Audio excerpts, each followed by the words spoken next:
ปลื้มสุดๆมันได้เป็นนายร้อยโดยบริบูรณ์เอาก็ว่าแค่ครึ่งวินาทีมาถึงวินาทีปึ๊บเงินตันแต่การเส้นเดินทางของการศึกษาห้ามเฮียนของละอ่อนตั้งแต่อนุบาล1อนุบาล2ประถมมัธยมก็จะเฮียนจบมาก่อยได้ฮับกระบี่จากในหลวงหรือสมัยก่อนที่ฮับปริญญานี่ศักดิ์สิทธิ์เพราะว่าได้ฮับจากในหลวงมากว่าจะห้ามจะเฮียนกันวันนี้เหมือนกันเนาะกว่าพวกเขาตั้งหลายจะได้ฟังวิทยุเนี่ยเบื้องหลังของคนที่ทำงานท่านอาจารย์ว่าบางรูปบางตนที่เฝ้าสถานีเขาจะวางใจเครื่องคอมพิวเตอร์มันเทคโนโลยีมันก็ล้วนได้เหมือนกันมันแล้วที่อยู่ที่คนเนี่ยก็พบปะกันช่วงแรกตัวเองกันเนาะกันได้นิมนต์ท่านอาจารย์พระครูอภิวัฒนวิกรมผู้ดำเนินรายการจะว่าเขาจะพูดกันไปอย่างได้วันนี้ครับนิมนต์ครับครับก็เบื้องต้นคือตีค้างไว้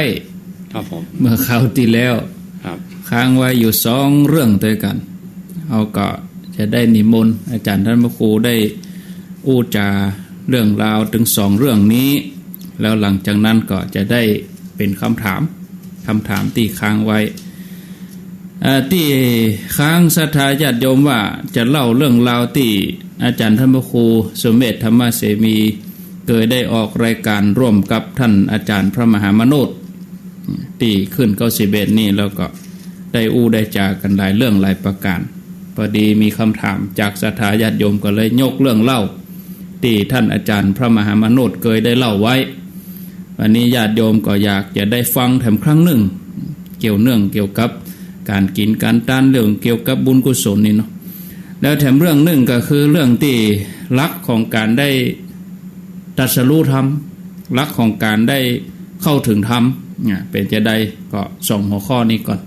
จะเอาเรื่องใดก็แล้วแต่ท่านพระครูจะยกอันใดมาก่อนมาหลังครับขอนิมนต์ครับเขาจะบอกแบบเดียวๆนะท่านอาจารย์แทรกมาได้ทุกเมื่อแบบสนทนาครับบ่ถือว่าเสียมารยาทนะครับครับผมครับเรื่องแรกก็คือเรื่องที่ท่านอาจารย์มหามโนษแต่นี่ท่านอาจารย์ท่านมรณภาพไปแล้วครับแล้วก็จะถวายเพลิงของท่านอาจารย์วันที่1วันที่6เนาะแต่งานครับเริ่มวันที่1ธันวาครับแล้วก็แต่ก่อนก็ออกวิทยุด้วยกันเมื่อครับถ้าอู้ตามภาษาบาลีนี่ผมจะแปลโดยอรรถะคือโดยความหมายครับแล้วท่านอาจารย์มหามโนษนี่ท่านอาจารย์จบชนะท่านอาจารย์จบปรริญญา7ประโยค7ครับพอญาติโยมมาถามปุ๊บบอกว่าอาจารย์มันแปลว่าอย่างฮะพออาจารย์เพิ่นแปลได้เขาก็แม่แล้วมาขยายความครับแต่ให้เขาแปลโดยพยัญชนะโดยตรงเขาไม่ได้เรียนมาครับมันเหมือนเป็นบาลีโคคุ้มๆไว้เองครับบาลีนอกธรรมเนียบแต่ว่าความหมายมันบ่เปลี่ยนเขาฮู้โดยความหมายคล้ายๆกันอันนั้นมีครั้งหนึ่งมีโยมมาถามนะครับว่าเรื่องเกี่ยวกับเนื้อนาบุญนี่นะครับแล้วก็จำเรื่องราวมาได้นะแต่ท่านอาจารย์เพิ่นเลยยกตัวอย่างเรื่องนี้มาครับว่ามีญาติโยมคนหนึ่งไปทำบุญที่วัดเนี่ยนิมนต์ทุเจ้าสังฆะถึงโมดถึงวัดน่ะครับปรากฏนั่งกันเป็นแถวน่ะศรัทธาเข้าไปกับการเข้าไปเลยนะครับไปหมอบการยกไปไหว้ไปสาเนี่ยยกขึ้นเกณฑ์ไหว้สาญาติหน้าหมายตาลไหว้กะครับทุเจ้าก็นั่งเป็นแถวเพราะแห่งวันหนึ่งทุเจ้าในกลุ่มนั่นน่ะเตียนศรัทธาหมอบการไหว้สาเปิดไปแอวบ้านศรัทธาเราไปขอเดี๋ยวเขาอ้วนวันนาวาที่ไม่ใช่ญาติไม่ใช่ปวารณาเนี่ยไปขอหัวศรัทธาตีเขียเขาเงยอย่างมันเฮ้อตัวเจ้ายังเคารพจะดีถ้าพูดถึงภาษาสมัยใหม่นะว่าดับเบิลสแตนดาร์ดเลยครับ2มาตรฐานว่าตะวานี่แต่ยังไหวยังสาจัดดีหมอบการวันนี้ไปขอของตีนข่วยเขียเหี้ยมันเป็นยังไงเป็นยังไงครับและอาจารย์มหามโนก็บอกว่าเปิ้นจะไปเล่าเปิ้นไม่ใช่ว่าเล่าเองนะเปิ้นไปปะตำราของเปิ้นมาเปิ้นเป็นนักศึกษาเนาะไฟหู้ไฟเฮียนโยมบอกเปิ้นก็เล่าว่าตู้เจ้าเนี่ยมันมีศีลว่ะตู้รู้มีศีลข้อใดก็รู้หมดที่แต่ว่าที่ผมเคารพน้อมผมถวายแก่สงฆ์หรอกไม่ใช่เป็นบุคคล ที่มานี่เป็นบุคคลนะที่แต่ว่านี่กึดถึงหมู่สงฆ์นะว่าถ้าเป็นบุคคลนี่ผมก็ไปเจ้เริ่มใส่พระคุณเจ้าผมก็เฮียนมาหรอกนั่นพระคุณเจ้าไปเจ้เป็นเนื้อนาคือผมนี่นั่นตัวเจ้าก็หน้าแตกปิกบานทั้งปิกวัดเนาะอันนี้เขาพูดถึงเรื่องของเนื้อนาบุญแล้วก็สงฆ์การต้านแก่สงฆ์ครับถึงสุดซ้อยมาบอกว่าแค่มีสัญลักษณ์ของผ้าห้อยหูเท่านั้นน่ะครับสุดซ้อยของศาสนาน่ะว่ามีผู้เจ้าครองผ้าเป็นภิกขุเจ้าอย่างเงี้ยเวลาทำศาสนพิธีอย่างก็เอาผ้ามาครองก็จะได้บุญอยู่ก็ยังได้บุญขึ้นชื่อว่าสังฆทานอยู่ครับเป็นสงฆ์อยู่อันนี้แต่มาพอมาแยกเป็นบุคคลเป็นปุคลิกทานนะปัจจัยละมาเอาละปัจจัยเนื้อนาบุญของเก้าของผมมันเดี๋ยวตีนข่อยขึ้นมันอันนี้ท่านอาจารย์เปิ้นไปปะที่ไหนมู้เปิ้นมาเล่าฟังกรรมของคนผิดตายเปิ้นว่าโบราณว่าศักดิ์สิทธิ์นะเปิ้นมรณภาพไปแล้วเนาะสมมาจะยืมกรรมท่านอาจารย์เปิ้นเล่าอันนี้ก็จะได้เป็นคติสอนเตือนศรัทธาญาติโยมแล้วก็เตือนใจเฮาตัวนะเตือนใจพระเฮาตัวถ้าไปอยู่นั่งกับหมู่สงฆ์ทั้งหลายนี่ศรัทธาเพิ่นก็เคารพในเรื่องของสงฆ์ถ้าเป็นบุคคลก็เป็นคนๆไปอันนี้กรรมผีตายว่าเนอะผมยืมกรรมเพิ่นมายืมมากรรมเพราะว่าได้ออกวิทยุด้วยกันครั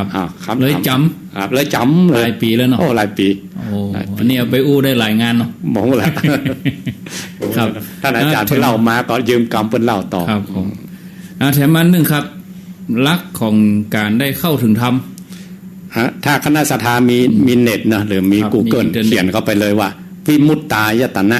วิมุตตายตนะแปลว่าลักของยังวิมุตต์แปลว่าหลุดพ้นอายตนะแปลว่าที่ต่อบ่อเกิดหรือการเข้าถึงนี่ก็ได้โดยความหมายโดยกว้างๆนะครับแต่โดยพระพยัญชนะนี่เขาก็บ่ฮู้เนาะเขาบ่ได้เรียนแต่โดยความหมายครับสองกรรมวิมุตตายตนะบวกกันก็แปลว่าบ่อเกิดหรือการเข้าถึงธรรมะของพระองค์การหลุดการพ้นน่ะมีกี่หัวข้อมีกี่อย่างครับอยู่ในปัญจการนิบาตมีถึงหมดตัวใดครับ5ข้อ1บนับเป็น1ตั้งหน้าเอา1ไว้ตั้งหลัง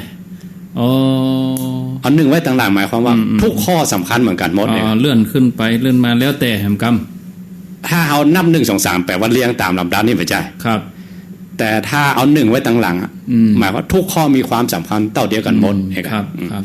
นั้นวิมุตตายตนะนี่มีอย่างพ้องครับมีสูงสุดคือการได้ฟังธรรม1ฟังธรรมอันที่2สาธยายธรรม1อันที่3แสดงธรรม1อันที่4ก็ตรึกตรองธรรม1อันที่5ก็ภาวนาธรรม1เอาอันใดก่อนหลังได้หมดเลยได้หมดเพราะว่า1อยู่ต้นก้นแล้วก็อธิบายให้หน่อยเนาะครับคนที่เขาถึงธรรมะของพระองค์เขาได้สังเกตในพระสูตรเขาได้อ่านพระสูตรหรือในธรรมบทหรือในพระไตรปิฎกเนี่ยครับพระองค์ไปโพดคนเป็นเมืองสถาก็ไม่ใช่ว่าเดินจงกรมนั่งสมาธิไม่ใช่ว่าภาวนาอย่างกันเนาะฟังธรรมของพระองค์ปุ๊บก็ได้เลยอันนี้ถือว่าเป็นคิปปะพิญญาก็ได้คิปปะพิญญาพวกที่สั่งสมบุญบารมีในโลกวัฏฏะสงสารมันนักแล้วครับพอได้ฟังธรรมของพระองค์เท่านั้นน่ะไปเลยมรรคญาณเกิดเลยครับถือว่าสูงสุดของการที่ได้หู้ธรรมของพระพุทธองค์อันนี้เรียกว่าหู้ธรรมของพระองค์โดยการฟังธรรมอันที่2โดยการสาธยายก็หมายความว่าฟังแล้วยังแบบปิ้งอ่ะยังแบบเข้าถึงจิตถึงใจก็เอาธรรมของพระพุทธองค์ที่ได้ฟังมาสาธยายอย่างยกตัวอย่างพวกเขาทั้งหลายมาสวดมาอย่างนี้ครับทำมีมนต์พิธีอ่ะมนต์พิธีหน้า47เนาะเดี๋ยวว่าอิมัตสมิงกาเยเกซาโลมาน่ะร่างกายของเขานี่ประกอบด้วยผมขนด้วยฟันอันนี้เอามาสาธยายคือสวดมนต์นั่นแหละสวดกรรมฐานสวดกรรมฐานเนาะการสวดทุกอย่างเรียกว่าสาธยายพอสาธยายไปสาธยายไปก็ปิ้งขึ้นมาตอนนั้นบางทีไปจับใส่บทใดบทหนึ่งที่เคยสั่งสมมาที่เคยเข้าใจธรรมะข้อนั้นแต่ว่ามันฝังลึกเข้ามาในจิตอ่ะพอสวดมนต์ท่านนั้นก็ปิ้งขึ้นมาเลยได้ขึ้นมาเลยมรรคญาณก็เกิดแล้วข้อที่3อัน แสดง ฟังธรรมมันก็ยังบ่ฮู้ด่ะไม่ยังบ่เข้าใจเอามาสาธยายมาแจกมาแจงมาท่องเข้าใจเด้อเมื่อตัวเองเข้าใจอย่างปานนั้นน่ะฮู้แจ้งเห็นจริงปานนั้นแต่มรรคญาณบ่เกิดก็เอาธรรมะของพระองค์มามาแสดงมาเล่าให้คนอื่นฟังมาเทศมาสอนอย่างพวกเฮาทั้งหลายเนี่ยนี่ก็เขาอธิบายไปเข้าใจไปตัวเพราะว่าเขาอ่านมานี่เขาได้ศึกษาจากครูบาอาจารย์มันบางทีมันไปประจวบเหมาะจับกำนั้นพอดีเนาะกับที่เขาได้สั่งสมมามันแวบขึ้นมาคนคิงลูกเงียบเลยเนาะอันหลวงปู่ครูบาอาจารย์ว่ามรรคญาณนี่มันไม่ใช่จ้าเหมือนฟ้าแมบฟ้าผ่าครับมาแวบบ่มเดียวนั้นขาดเลยไม่ใช่ว่ายาวนานที่มันยาวนานคือการสั่งสมแล้วจะอยู่เมินกว่าครับสภาวะนี้ปุ๊บขาดก็เ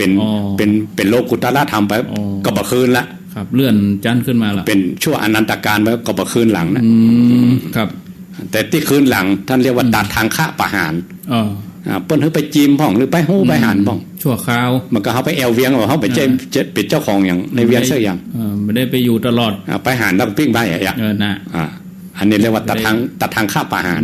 ก็ได้เมินได้ตลอดสำหรับโลกุตระจิตหรือว่าอริยมรรคอริยผลปุถุชนนั้นมีทางที่ได้ไปเป็นเจ้าของว่านะต้องเป็นพระอริยเจ้าก่อนอริยเจ้าคือตั้งแต่ชั้นโสดาบันขึ้นไปมีอยู่ครั้งหนึ่งพระพุทธองค์ปาพระอานนท์ไปชั้นอนาคามีครับถ้าอุตตมภาษาบ้านเฮาสาธุภาษาพระสูตรมันยังนะบอกบุจรพระอานนท์ไปชั้นอนาคามีตั้งแต่เราตถาคตเดินทางท่องเที่ยวในวัฏฏะสงสารบ่เคยไป5ชั้นนี่เลยครับเพราะเป็นที่อยู่ของพระอริยเจ้าโพธิสัตว์นี่บ่ได้เป็นพระอริยเจ้านะอันอย่างอาจารย์อ่านนะต้มมรหกก็มีอย่างเดียวเป็นสัตว์เป็นสิ่งสัพพะเป็นสัพพะเป็นแมวเป็นสัตว์เป็นยังถ้าจะตัดหลังเงาของอบายภูมิจริงๆก็คือพระอริยเจ้าเท่านั้นโพธิสัตว์เนี่ยยังต้องบ่มบารมีครับต้องเวียนว่ายแต่เกิดอยู่อันเนี้ยอย่างพวกเขาทั้งหลายหรือครูบาอาจารย์ทั้งหลายถึงแม้จะบ่สำเร็จธรรมของพุทธองค์นะครับเขาก็เอาธรรมของพระองค์นะมาเล่ามาแจกมาแจงให้คณะสัตยาทั้งหลายอันนี้ส่งของการแสดงธรรมจะมีจะปิกย้อนมาเขาว่าเขาได้แสดงธรรมของพระองค์อย่างใดเอาธรรมะของพระองค์มาแจกแจงอย่างใดคนบ้านก็ได้ก็ได้ก็สมัยก่อนอุกะบดีอุกะเศรษฐีอ่ะครับอันอย่างนั้นที่เอตทัคคะลืมชื่อไปละเอตทัคคะต่างๆจิตตะขหบดีครับอุกหาเศรษฐีมูนี่ท่านเชี่ยวชาญมากๆจนพระองค์ยกย่องว่าเป็นเอตทัคคะทางธรรมกถึกไปบอกไปกล่าวไปเทศไปสอนนี่นะเป็นคนบ้านกะเป็นคนบ้านบางทีทุกเจ้าก็ไปแวะหามกันนะแวะแอวสนทนาธรรมกันเนี่ยกันอู้จากันแบบธรรมฉักกัจฉาเนาะครับมือหนึ่งของพระองค์ฝ่ายอุบาสกเนี่ยพระองค์ก็ยกย่องว่าท่านเหล่านี้กับท่านก็คือธรรมทานเหมือนกันครับอันนี้ข้อที่3เนาะตรึกตรองข้อที่4ตรึกตรองนี่คือจะได้ครับอันเอาธรรมะของพวกเราที่สำนวนพวกเขาทั้งหลายว่าครบพื้นแตกเนาะแบบเดียวกันนะคือไปค้ำใจธรรมะข้อใดมันติดอยู่หั่นเนี่ยตรึกอยู่บ่ย่างมันแบบเป่งมันแบบเป่งครับกึดอยู่หั่นน่ะเอกกึดอยู่หั่นคึมอึกมึกพอมันมรรคญาณเกิดขึ้นมาพัวขึ้นมาแจ้งโดยการตรึกเจิดจ้าเลยและข้อสุดท้ายถือว่าสร้างบุญบารมีในโลกวัฏสงสารมาอย่างอ่อนที่สุดภาวนาธรรมต้องมีครูบาอาจารย์ต้องมีกัลยาณมิตรต้องฝึกสมถะต้องฝึกวิปัสสนาต้องสร้างบารมีสร้างบารมีกูข้อ1แล้วก่อนสมตานะปาละมีตัว1 2 3ไปเปลี่ยนข้อไปต้องเดินจงกรมต้องนั่งสมาธิต้องเดินธุดงค์ต้องเพียรขนาดนี้ต้องเคร่งอิริยาบถทุกอย่างรวมในที่นี้ชื่อว่าภาวนาธรรมครับกูอย่างนี้จะเกิดขึ้นพร้อมกันได้ก่อ3ข้อ2ข้อ4ข้ออย่างหรือว่าเกิดอันใดอันหนึ่งก็เป็นธรรมะของพระองค์แล้วขึ้นชื่อว่าวิมุตตายตนะหมดธรรมะของพระองค์แต่ละข้อเหมือนโคมเหมือนนะครับบางคนเขาบอกว่าเปิ้นฟังธรรมไม่อย่าไปได้ว่ะเขาบันเน่เปิ้นฟังเปิ้นอาจจะได้บางคนเปิ้นไปตรึกเปิ้นอาจจะได้บางคนเปิ้นแสดงธรรมเปิ้นอาจจะได้มาเหมือนกันหรอกอุปมาหน่อยเนาะครับอุปมาหน่อยว่า คล้ายๆว่าพวกเขาทั้งหลายเขาอยู่ในคอกโลกวัฏสงสารเนี่ยนะอยู่ในคอกมันมีกำแพงใหญ่ๆกำแพงนั้นชื่อว่ากำแพงกั้นระหว่างปุถุชนกับพระอริยเจ้าครับข้อที่หนึ่งเนี่ยเปรียบเสมือนว่ามีบุคคลคนหนึ่งมาบอกเฮ้เอกอะบุคคลนั่นคือไผ่คือพระพุทธเจ้าเนี่ยแต่ว่าเทียบอุปมาว่ามันกับคนหนึ่งมาบอกว่าเอาเครื่องไม้เครื่องมือชนิดนี้นะเจาะกำแพงนี่นะแล้วกำแพงนี่มันจะล่มนะเนี่ยพอได้ยินได้ฟังนะปิ้งเลยว่านะกำแพงก็ล่มเลยแค่ฟังเนี่ยฟังก็ได้อันนี้อุปมาข้อที่หนึ่งข้อที่สองฟังแล้วมันปิ้งอ่ะกำแพงมันเหมือนล่มอ่ะครับแล้วเนี่ยใดก็เอาอุปกรณ์แต่ละอย่างมาออกจื่ออันนี้จื่อเสียมนะนี่จื่อมีดมันเอาวิธีการอย่างเงี้ยอย่างใดเอกอะในขณะที่กำลังออกจื่อบนอันท่องจื่อของอุปกรณ์แต่ละอย่างน่ะโดยอานิสงส์ของการที่ท่องจื่อกำแพงล่มเลยมันก็หูอุปกรณ์มาได้เอามาท่องกันข้อที่สองมากับสาธยายเอามาท่องอันที่สามเนี่ยฟังคนอธิบายเรื่องเครื่องไม้เครื่องมือมันใจห้อมนี้มันบ่ล่มเอามาท่องจื่อมันต่างๆคุณสมบัติมันต่างๆกำแพงมันก็บ่ล่มตรงนี้ใดก็ตัวเก่าเข้าใจดีแล้วเนี่ยก็ไปอธิบายให้คนอื่นฟังอ่ะอันนี้มันเป็นเสียมนะอันนี้มันเป็นมีดนะอันนี้มันเป็นอาวุธเจาะกำแพงอย่างนี้นะเปิ้นเล่ากันมาว่าอีนางเนี่ยเขาเล่าไปเล่ามาตัวโดยอานิสงส์ที่ตัวเก่าโหประแจกแจงคนอื่นฟังมันก็แสดงธรรมกำแพงก็ล่มและข้อที่สามเนี่ยข้อที่สี่แล้วเนาะข้อที่สี่คนอื่นอธิบายก็กำแพงก็บ่ล่มเอามาสาธยายก็บ่ล่มเอาอธิบายคนอื่นเป็นคุ้งเป็นแควกำแพงมันก็บ่ล่มคราวนี้เอามาตึกตองเอามาวิจัยสปะกำแพงมันทำด้วยอย่างวัสดุอย่างใดจะเจาะอย่างใดว่าสปะวิจัยเรื่องเครื่องไม้เครื่องมือเรื่องกำแพงสปะกำแพงนั่นก็ล่มแล้วข้อที่สี่วิจัยสปะข้อที่ห้าเนาะสุดท้ายมันก็บ่ล่มก็อย่างไรก็ต้องมีอาจารย์มีคนคือเนี่ยอย่างเอ๊ะจูงมือนะคุดอย่างเอ๊ะเปิ้นเคยเจาะกันอย่างนี้คือพอก่อนเป็นตัวอย่างคือพอแล้วก็ทำแบบนี้ทำแบบไปยันละขั้นตอน1 2 3ดังนี้เปิ้นเจาะกันมาอย่างนี้จะล่มกำแพงนั้นล่มตัวกำแพงนี่คืออย่างครับคือสักกายทิฏฐิ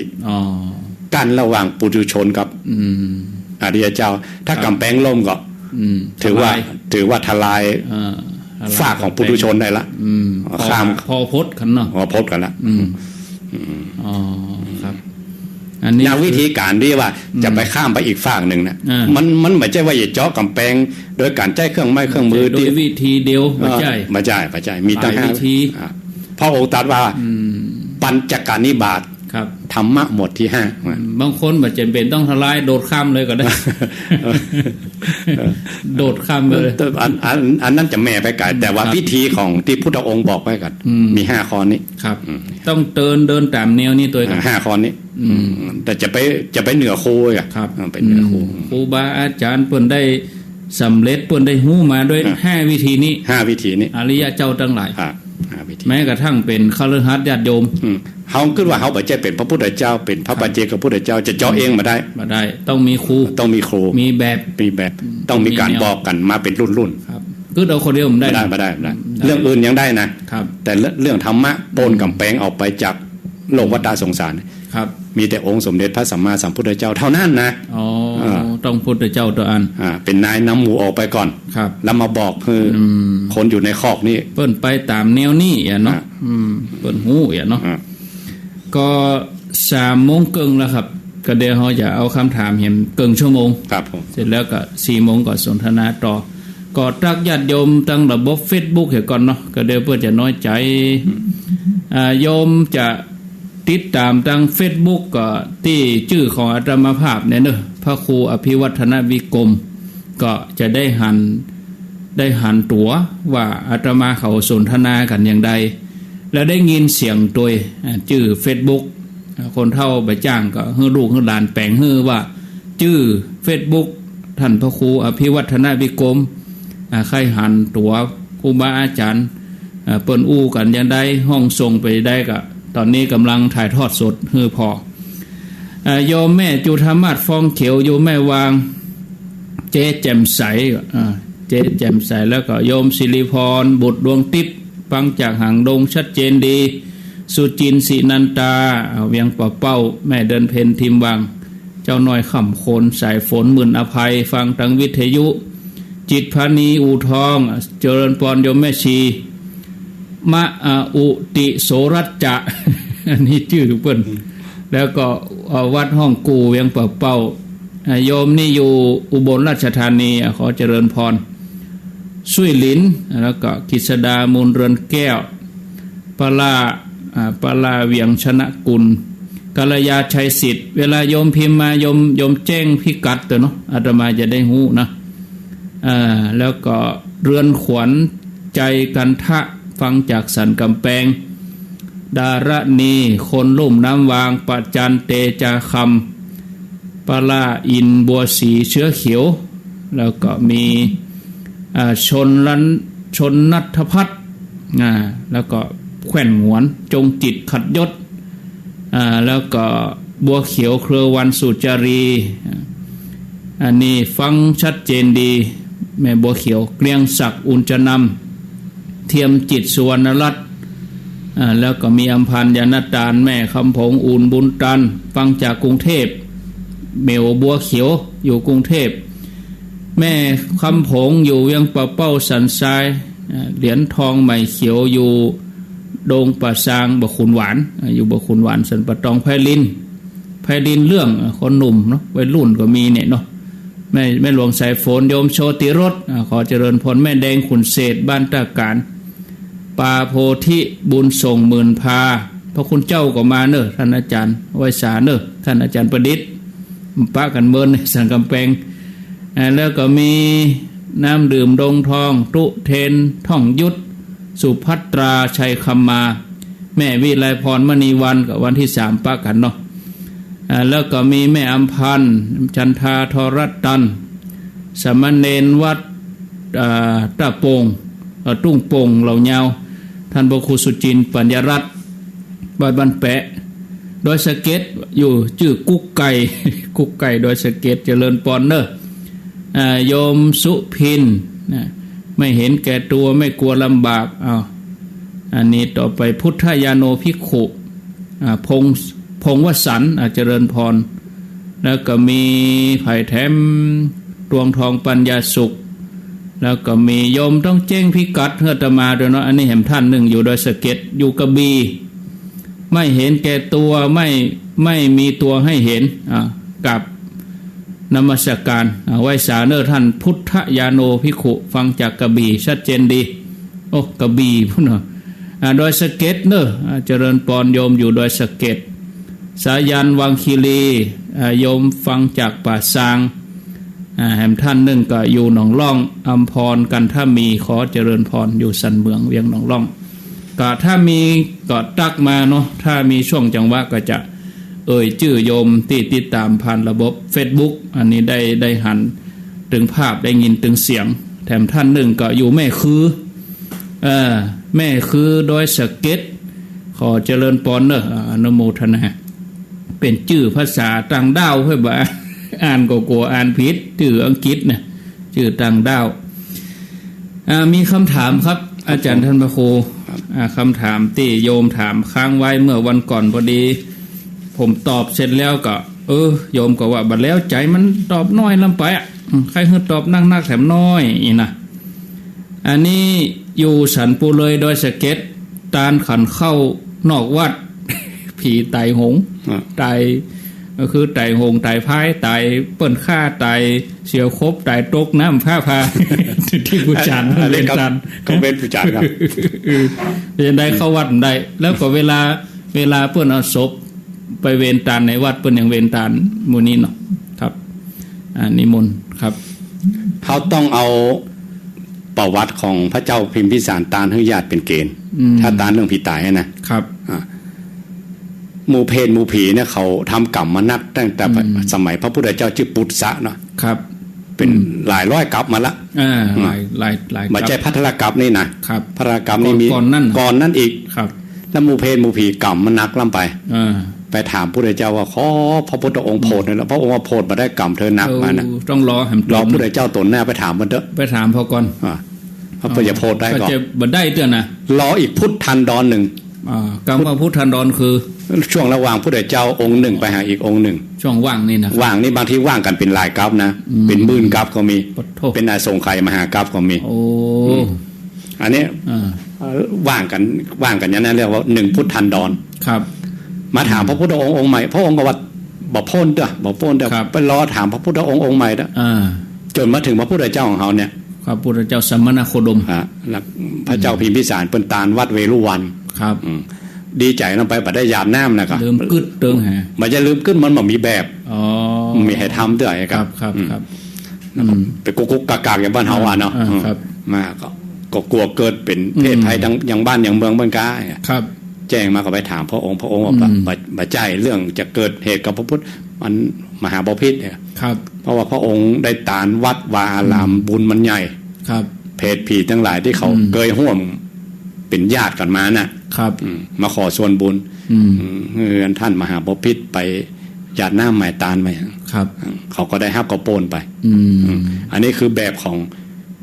ในธรรมเปตพีพระเจ้าพิมพิสารครับเพราะนั้นธรรมะของพระองค์ชื่อว่าอัปปมาโนธัมโมแผ่ไปทั่วหมื่นโลกธาตุแสนโกฏจักรวาลนี่ไม่ใช่ว่าเองนะเพราะเขาลองไปดูพระสูตรแต่ละพระสูตรเนี่ยพระองค์ว่าธรรมะของพระองค์เนี่ยไปทั่วหมื่นโลกธาตุแสนโกฏจักรวาลอนันตจักรวาลนับประมาณมาได้มันต้องง่ายอย่างอินเทอร์เน็ตเนี่ยที่เขาอู้กันเนี่ยไปได้ทั่วโลกมันวิ่งรอบโลกได้ตั้ง 7-8 รอบกันแต่ก่อนนี้ใจสายไปเลยใจแสงใยแสงเอาง่ายๆว่าโลกเขานี่เส้นรอบวงนี่ประมาณ 40,000 ครับ 40,000 กิโลนะครับเพราะนั้นแสงมันเดินทางได้ประมาณ 300,000 กิโลเมตรต่อวินาทีครับเพราะนั้นเอา 40,000 ไปหาร 300,000 ก็ประมาณ7 รอบกว่าที่มันวิ่งไปเนี่ยที่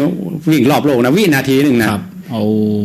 เพราะมันจะโวยขนาดไหนเพราะนั้นอยู่ที่ไหนในโลกเขาฟังอินเทอร์เน็ตมันก็เป็นปัจจุบันได้หมดอ่ะก็ได้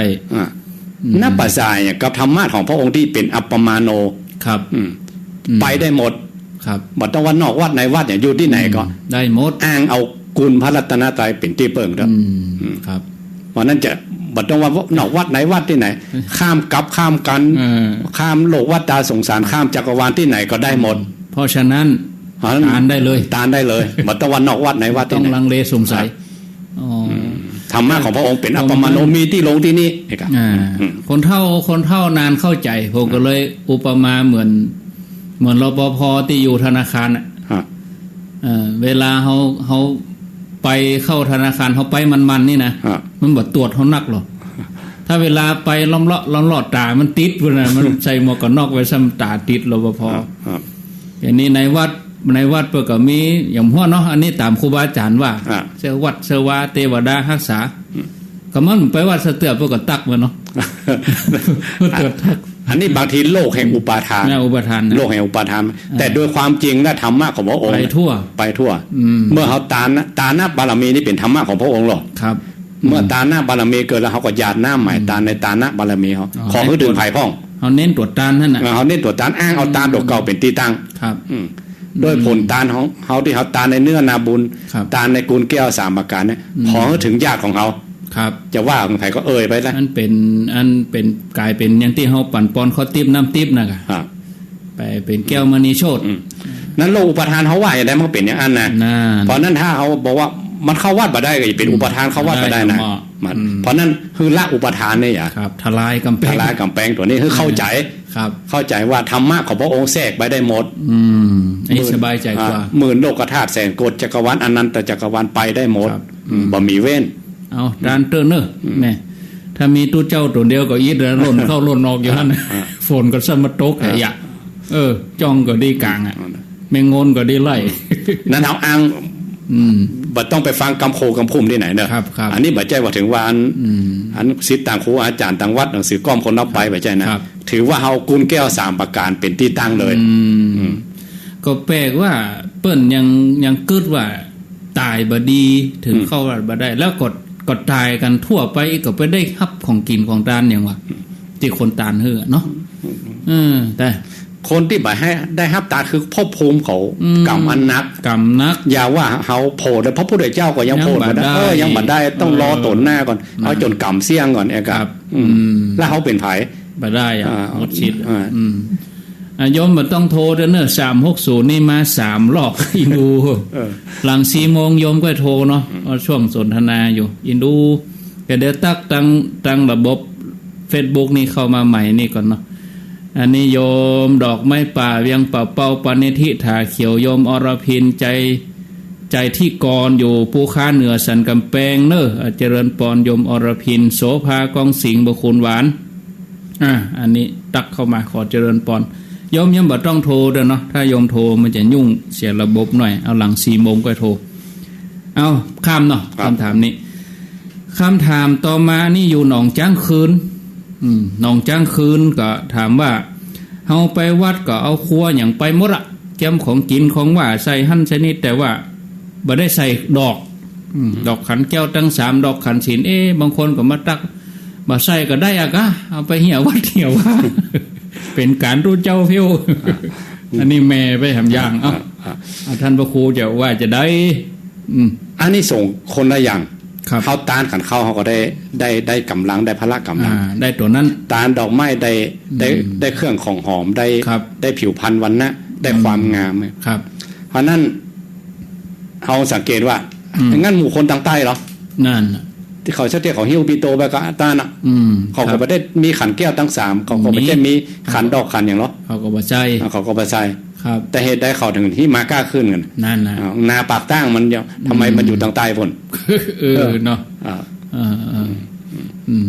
เพราะนั้นเรื่องนี้มันเป็นประเพณีเป็นวัฒนธรรมเป็นธรรมเนียมเขาก็ต้องทำแต่ถ้าแถมอย่างหนึ่งถ้าเอาอยากจะหู้อันนี้ส่งโดยตรงว่าเขาได้ทำอย่างนี้แล้วผลไม่เป็นอย่างนี้ได้ทำอย่างนี้ผลไปเอาคัมภีร์อปทานเป็นแบบ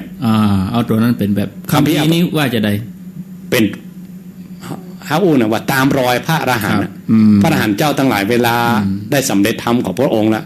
เปิ้นจะบรรลุสีหนาหรอกเอาตามแนวนี้เพราะว่าที่เปิ้นได้ธรรมของพระพุทธองค์เนี่ยเพราะได้ตานสิ่งนั้นมาดอกไม้ก็เป็นหนึ่งในนั่นก็มีตานเสื้อผ้าตานอาหารดอกไม้สปะอย่างแล้วก็ในวิมานวัตถุที่พระโมคคัลลานะขึ้นไปบนสวรรค์ไปหันปราสาทวิมานใหญ่โตหลายหลังให้เขาไปถามไปตันตัวไปตันอย่างมาบางทีนางฟ้าเทวดาอายเหมือนกันนะไปทำบุญไหนอย่างมานี่ปราสาทวิมานถึงใหญ่โตปานนี้เองครับทิพวิมานก็สมบัติเป็นทิพย์ต่างๆมากมายมหาศาลปันเนี่ยยิ่งกว่าสมบัติพระเจ้าจักรพรรดิในเมืองมนุษย์อีกแล้วทำนางฟ้าอายครูบาอาจารย์อายพระมหาเถระเจ้าขอจะไปบอกไปเลยเนาะว่าทำบุญมาน้อยเดียวน้อยเดียวนี่นะเนี่ยแต่พอพระโมคคัลลานะมาถามพระพุทธองค์เหตุใดว่านางฟ้าต่างๆที่เฝ้าปราสาทวิมานที่ใหญ่โตมโหฬารเป็นโยนครับได้ตานอย่างนั้นมาน้อยเดียวทำไมอันนี้ส่งถึงมากมายแบบนั้นพระองค์ว่าอย่าประมาณธรรมะของพระองค์อย่าประมาณเรื่องตานะบารมีครับจะไปประมาทจะไปประมาทการตานเอาเองก็เหมือนกันเข้าปั้นกล้วยหน่วยเนาะจะไปดูถูกอันที่ก็ต้องให้ความสำคัญเป็นอย่างมีเรื่องเล่าหลายเรื่องเหมือนกันแม่สักหน่อยบอกนิมนต์ได้ยังมีนางคนหนึ่งเป็นคนใจเป็นตาสีของอนาถบิณฑิกะมาสมัครงานแล้วก็ตัวเก่าก็บ่มีความรู้เนี่ยเป็นคนทุกคนยากนะพดเข้าไปคงครัวเป็นคนใจพดงานเปิ้นตีไปรับจ้างเนาะไปรับจ้างนักงานหนักนาคงครัวเนี่ยแล้วเข้าที่1เนี่ยเจ้านายไปก็กินเนี่ยหรือเอาไปตานให้พระพุทธเจ้าอย่าอนาถบิณฑิกะเอาดีๆนี่นะครับแล้วตัวเก่าก็กินหัวเข้าเปลี่ยนหัวเข้าที่มันหักๆเฮียงๆเนี่ยถ้าบ้านเขาก็เข้าชั้นเลวละเข้าเกรดตกเกรดไปละ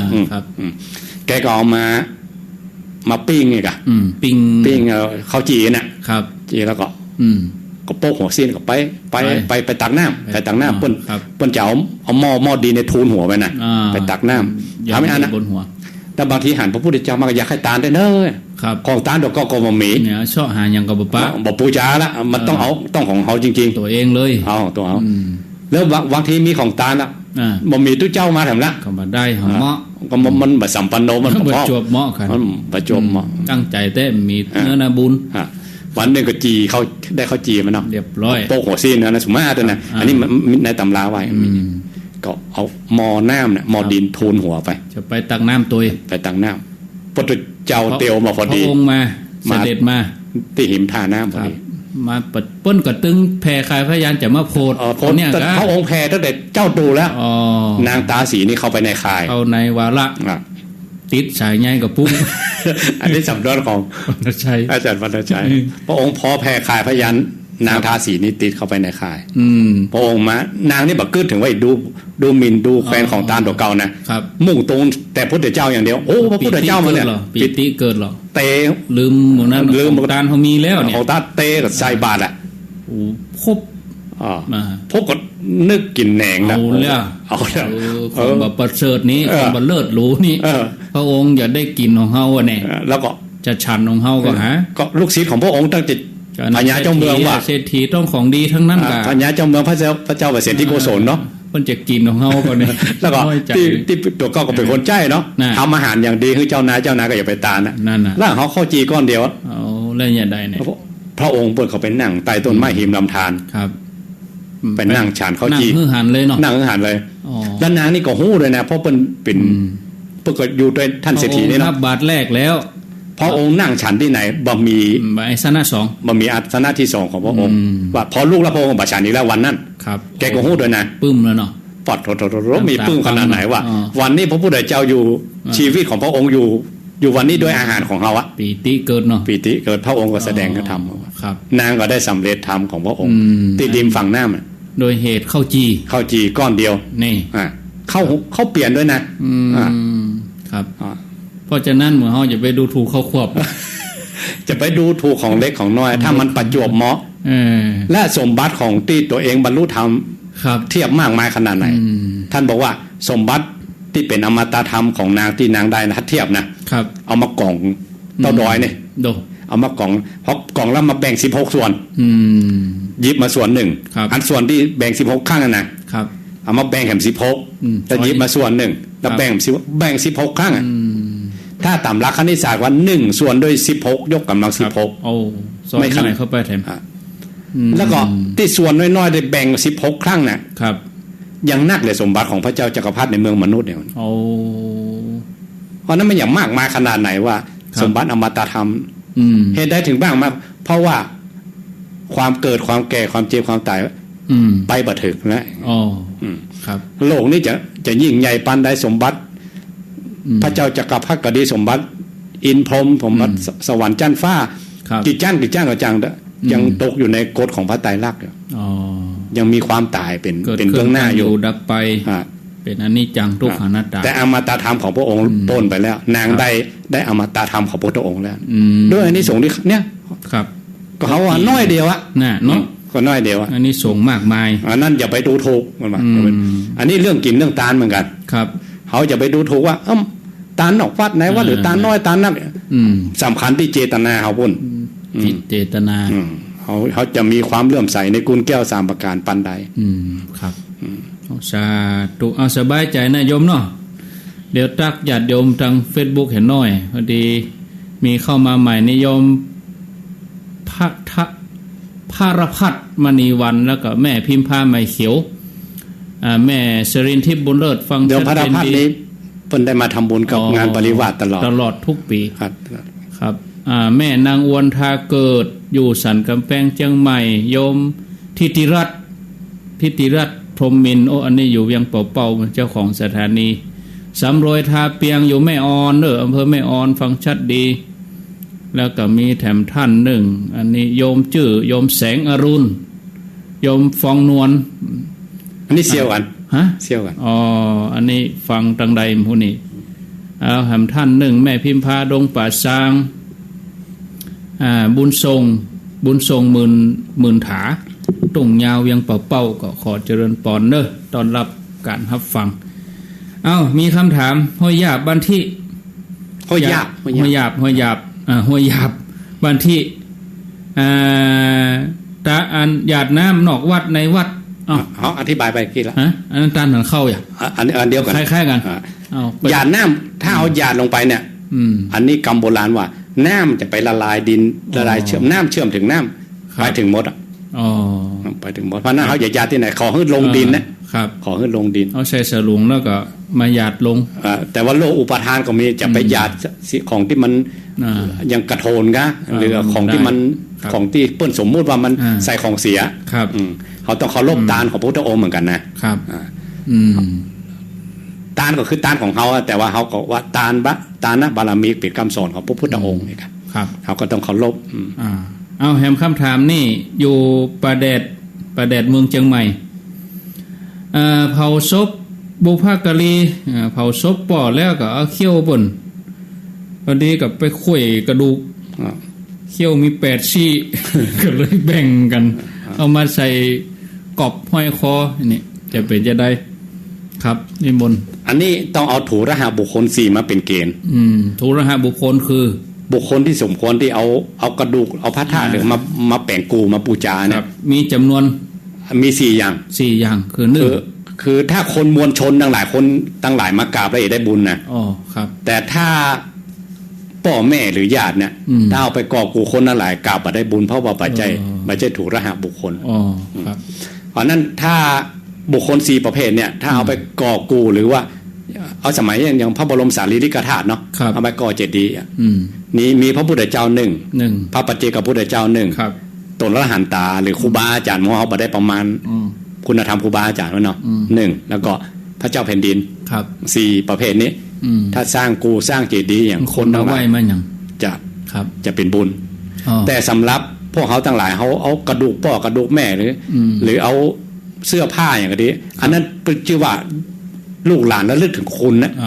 โดยมีการอุปกรณ์ให้ซื้อถึงอีกกตัญญูกึศเติงฮะอย่าว่าแต่เป็นกระดูกอย่าได้ว่าเป็นเสื้อเป็นผ้าคนจีนเพิ่นยังปักป้ายไว้ได้ป้ายจืดติดป้ายจืดแล้วก็พ่อแม่เพิ่นจะไปฝังไว้ที่ฮวงจุ้ยสุสานเนี่ยครับถ้าฝังที่ดีนะครับเพิ่นจะมีหมอของเพิ่นหรอแล้วก็มาปักป้ายที่บ้านมาปูจากุลของบรรพบุรุษจะให้มากล้าขึ้นครับคนจีนนี่กตัญญูนี่สุดยอดเรื่องของบรรพบุรุษนี่นะบัดละนาทีตีผีเนี่ยแปลงกับตีคนกันซื้อฝังเนี่ยผีก็มีเกตเหมือนกันนะอันน่ะผมเคยไปเข้ากรรมที่8ริ้วจังปูนนี่สำนักเนาะดอยเป็นม่อนถ้าคนทั่วไปเนี่ยไปแปลงหลุมย่อยๆรวมกันอันถามคนที่เฝ้ามันบ่มี 20,000 ปลายแล้วนะในกองอยู่นี่นะอยู่ในสุสานใหญ่ผมสุสานหลวงถ้ามีฐานะทำหน่อยเลื่อนจานขึ้นมาเลื่อนจากก็อยู่ซองคล้ายๆเป็นคอนโดผีเป็นล็อกหลายจานเป็นแถวครับแล้วเหมือนถ้าเลื่อนฐานะมันก็ขึ้นมาเป็นแฮมติ้งครับเป็นอันแต่อันน้อยเป็นอันไปถ้ามีฐานะสูงสุดคือมีปีกออก2ข้างมินเดินของตัวเก่าเลยตั้งหน้ามีหนองหน้าอันนี้เปิ้นเจือไปคนจีนครับเปิ้นว่าถ้าได้บูชาบรรพบุรุษอย่างนั้นหิมาค้าขึ้นมีความเจริญถ่ายเดียวคือล่ะอย่างที่จริงมันเป็นปุคลาธิฐานถ้าธรรมาธิฐานคือเขาระลึกถึงกุลของพ่อแม่บรรพบุรุษถ้าคนไหนระลึกถึงกุลพ่อแม่อย่าว่าได้ตอบแทนเบิ่แค่ระลึกถึงกุลได้อ่ะตกน้ำมาหลายตกไฟบ่ไม่ครูบาอาจารย์เพิ่นนึงบอกไว้แล้วเนาะได้ดีเนอะโยมอนุโมทนาทำไปเถอะครับไปทำไปเถอะอ้าวแถมคำถามหนึ่งก่อนพ่อจะเสียเนี่ยช่วงที่เปิ้นยังร่างกายแข็งแรงดีเปิ้นก็ไหว้พระสวดมนต์ดีอยู่ได้หมดแต่เวลาเปิ้นนอนเตียงแตบแซบแล้วบ่ไหวแล้วบ่ลูกก็ไปกระซิบบอกให้สวดบทนั้นบทนี้หรือสวดเป็นตัวนำพุทธคุณธรรมคุณสังฆคุณแล้วก็ทีนี้คนถามก็ว่าเฮาเป็นลูกเฮาอย่าไปสอนป้อเนี่ยมันเป็นบาปก้ากลัวมันบ่ดีกลัวมันคึดมันจากับตัว ท่านพระครูจะว่าจะได้ครับวินัยอย่างตุเจ้าเนี่ย5คนธรรมดาถืออาวุธหรือยืนอยู่นอนอยู่ตุเจ้าแสดงธรรมมาได้นะครับจะเป็นอาบัติมีแต่ว่าถ้าคนป่วยได้นอนอยู่บนเตียงได้ตุเจ้าแสดงธรรมเพื่อก็ยังได้บอกผิดยกเว้นคนป่วยบางทีเพิ่นเกิดเวทนากล้าหรือว่าเพิ่นฟุ้งซ่านในสังขารร่างกายเพิ่นเฒ่าเพิ่นแก่เขาอย่างได้เอากรรมปอบผิดปอบใจ ถ้าเขาก็เป็นบาเขาอ้างเอากูลพระรัตนตรัยมันกัน ครับอ้างเอาครูบาอาจารย์บ่อันนี้ครูบาเพิ่นบอกมานะเหรออันตุลุงเพิ่นบอกมาอีนะอีป้อเคยท่องว่าเอาก็ว่าอันก็มันก็จะแวบขึ้นมาเขาหาทางออกอย่างนี้ครับอ๋อก็ได้เนาะสมัยพุทธกาลอย่างอนาถาบิณฑิกะเวลาเปิ้นจะใกล้จะตายนะครับวันนี้มนต์ตุลุงมาจะสุมานิมนต์พระสารีบุตรกับพระอานนท์มาครับก็เปิ้นเป็นพระอริยเจ้าแล้วก็แน่นอนก็ไปดีอ่ะครับแต่ขอมาให้กรรมมาอย่ากรรมแล้วใจแล้วพระสารีบุตรก็แสดงอภิธรรมมื้อฟังครับสารีบุตรก็ไปโพดแม่เพิ่นแล้วเนาะครับอันได้พอเปิดค่อยหลังมาก็ไปเลยอนาถาบิณฑิกะก็ตายตัวโกนเนาะอันนี้เป็นที่มาของมหาวิบากก็พอไปถึงวัดรัศมีสีแสงแจ้งหรือแจ้งลึ่งอ่ะไปแม้อย่างนี้โอ้เทวบุตรเทวดาที่ไหนมานี่น่ะเป่งลึ่งเนี่ยก็ไปถามพระองค์เหตุใดว่าอันพระเชตวันหนึ่งแจ้งสว่างสวายปานนี้พระองค์ว่าอนาถาบิณฑิกะมาเฝ้าพระองค์ก่อนจะไปวิมานของเพิ่นโอ้ก็ค่อยหลังมันก็แปลว่าอันบอกกองถอดจิตปุ๊บก็ย้ายภพเลยเนาะย้ายภพผมมาเฝ้าพระองค์ก่อนปุ๊บไปเลยอ๋อแวบไปเลยเอ้าพ่อแม่ตายไปแล้วเปิ้นจะมีผ้าขนหนูเปิ้นเอาปกหน้าศพทีนี้ก็อันนี้อยู่สันทรายเนาะแม่โจ้ก็ว่าเขาจะเก็บมาได้ก็ผ้านั่นน่ะเก็บเป็นอนุสรณ์ยามันโลกอุปทานนี่บางทีมันเปลี่ยนไปอย่างอื่นก็ได้มีบางคนเปิดไปถือเป็นของกลางกองอย่างก็มีนะแล้วแต่พ่อฝ้ายจุงศพ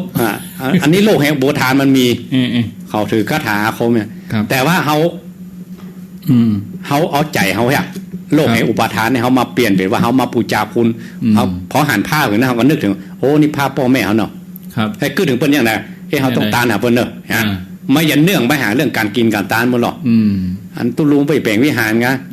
ตุลุงไปแปลงกำแพงไงตุลุงไปขึ้นพอหันผ้าเขาขึ้นอีปล่อยแม่ละมันเป็นตัวซื่อก็แล้วกันชื่อขึ้นถึงเปิ้นขึ้นถึงกุลเปิ้นผ้าปกหน้าผ้าขนหนูมันยังก็ได้ที่ว่าเขามีตัวซื่อหน่อยแต่ถ้าคนได้ทำของพระองค์แล้วมันต้องมีตัวซื่อ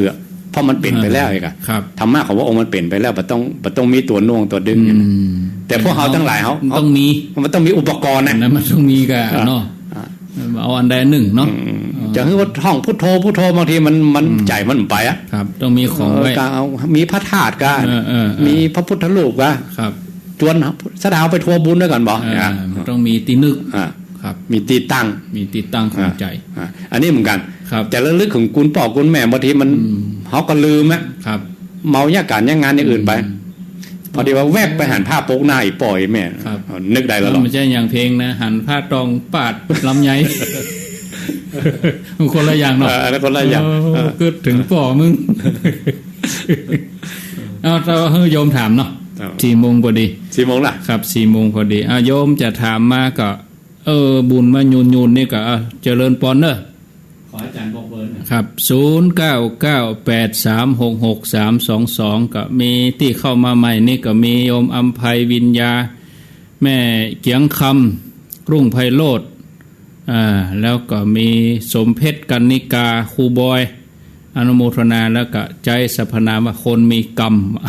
พระคุณเจ้าขอไว้สาเบอร์นี้นี่โต้ปนเต็งโทรได้3 รอบแล้วโต้เบอร์เดิมเจริญปอน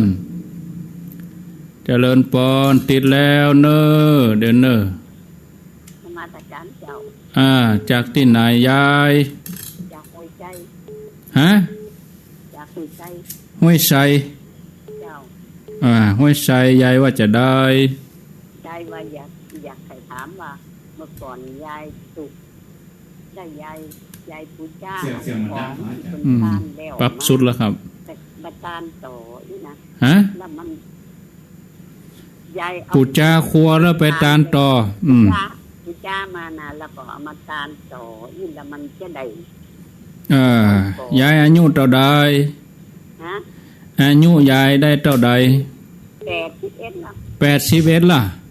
เจ้าโอ้แล้วไผโทรฮื้อแม่โทรคนเดียวคนเดียวโอ้เต้งตั้งแต่รถเจ้า3 รอบแล้วเนาะเต็กอินดูเดี๋ยวถ้าฟังในวิทยุเนอะจำด้านตัวนั้นโทรฟังในวิทยุเนอะรอฟังเนอะสายต่อไปเจริญปอน เจ้ากับนมัสการเจ้าอ้าวอันนี้จากที่ไหนจาก700 ปีอ่ะเจ้า700 ปีเจ้าในเมืองปุ่นเนาะเจ้าเคยอยู่อันแม่บ้านได้อยู่โดยรอเคยได้ยินพระครู2ตนนะตะมักนานมาแล้วนานมาแล้วได้ยินมาเดียวเนี่ยการละครั้งหนึ่งนานมาแล้วเองคือเติงแหเจ้า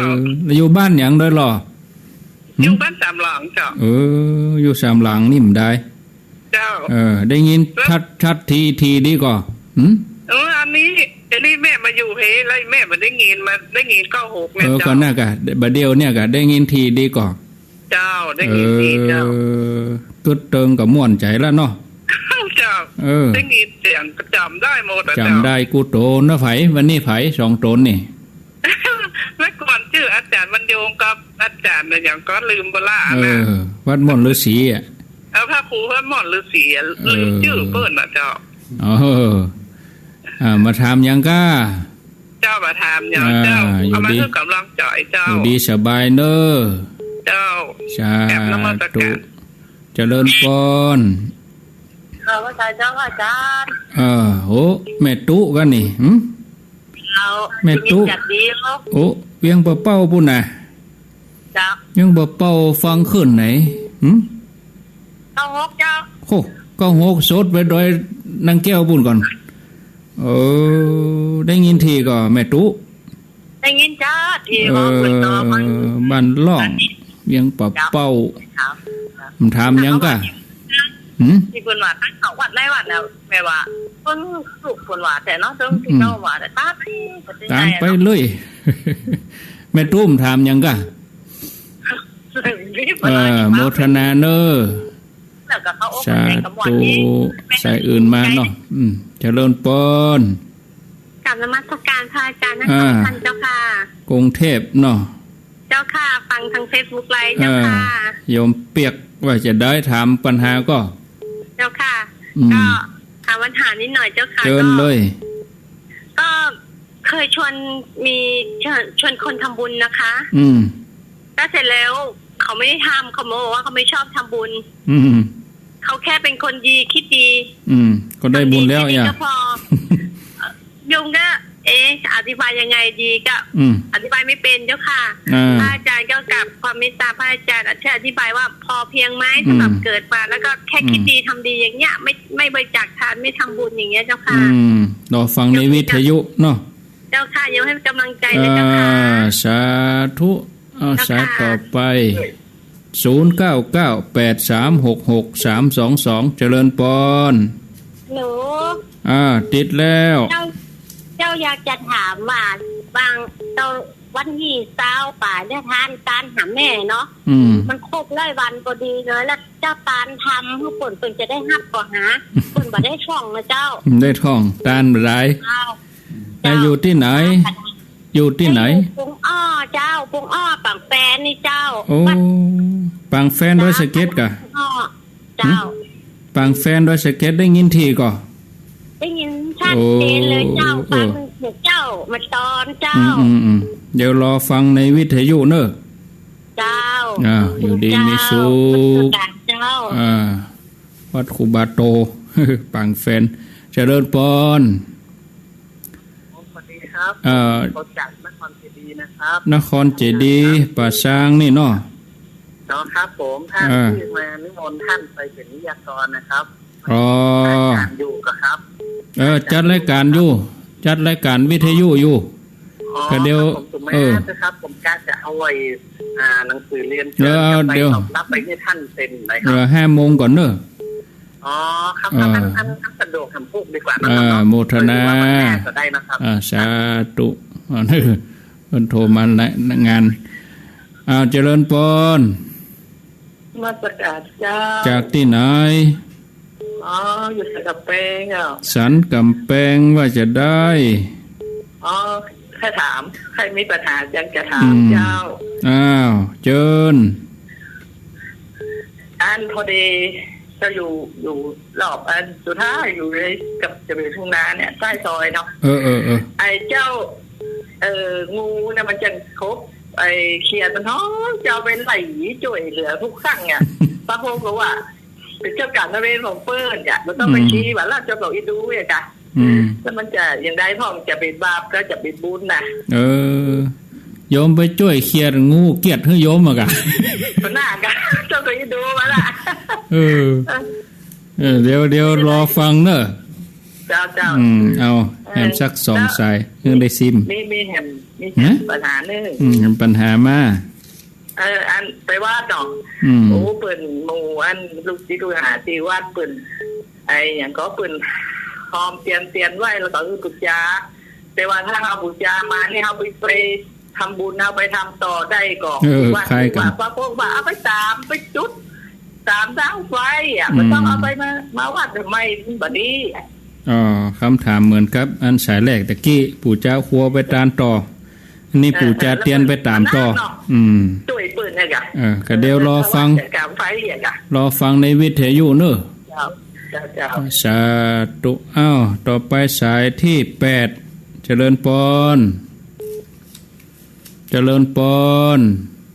0998366322ติดแล้วเจริญพรมาติการจะทานท่านยังไม่ได้ตอบปัญหาแม่เลยแม่คอยฟังอยู่นี่แม่เขาตอบได้2เตื้อเดียวจะถามท่านพระครูเนอะจ้าเรื่องปู่จ้าครัวเนี่ยนะไม่ใช่ที่ว่าคนก็ไปทำบุญแล้วก็ขนของกลับบ้านเยอะๆเงี้ยจะเป็นอะไรไหมขนของกลับเป็นอะไรก็เป็นของโยมนะครับไม่ก็จะบาปไหมแบบไปทำแล้วก็เขาเอาของคนแบบคนอื่นก็ทำมาไว้แล้วของมันเหลือเยอะแยะแล้วเขาเอากลับมาบ้านเนี่ยจะบาปไหมแม่บัดแล้วใจเดี๋ยวรอฟังเนอะประหารแม่ไม่ได้อยู่แม่ไม่ได้ฟังเดี๋ยวรอฟังเนอะจ้ะสาธุโยนทวงเอาสายสุดท้ายสายที่9เอาสายสายเจริญพรครับจากที่ไหนปามนาครับเจิญพ่อเป็นอิสลามแล้วแม่เป็นพุทธเนาะแล้วเป็นเสียเป็นเรื่องตาน่ะเป็นได้ก็อิสลามเนี่ย